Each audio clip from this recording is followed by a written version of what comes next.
কেউ আমার লাগে গেম খেলে না, চিন্তা করছি আজকে র্যান্ডমই খেলবো, যাতে ভাবো হাতে কে বিরক্ত করবো। দেরি করবো না, চলো। কিরে বান্ধবী সাদিয়া কই? তুই কে আসছে আমাদের সাথে? আরে তুই সাদিয়ার কথা ছাড়ে, দেখ আমাদের সাথে কে পড়ছে ম্যাচে র্যান্ডম। আরে আমি তো বুঝতেছি না সাদিয়া কোন জায়গায়। এই ভাই এদিকে আসো আমাদের সাথে, পিকের ছাদের উপর নামো ভাইয়া, এদিকে আসো নাহলে মাইনাস খাবো, একদম মাইনাস। এ ভাই তুমি এদিকে আসো, পিকের ছাদের উপর, নাহলে মাইনাস খেয়ে যাবো তো। কালকে রাত থেকে গেম খেলতেছি আমরা।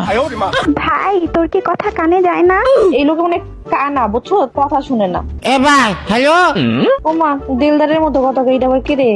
দেখে দাঁড়ে তুই আমাকে কানারা কি কথা শুনে, হ্যাঁ? যদি খালি মাইনাস খাই না, দেখিস তোর 14 গোষ্ঠীরে দোলাই কইরা তারপরে কি করি। তুই খালি একবার মর, দেখিস তোর খবর আছে, দেখিস। ও ভাই, কি একটা ভয়ানক অবস্থা। তোগুলো খেলে আমার গেম আমি খেলবো ভাই। তুই খালি মর, তোর খবর আছে, দেখিস।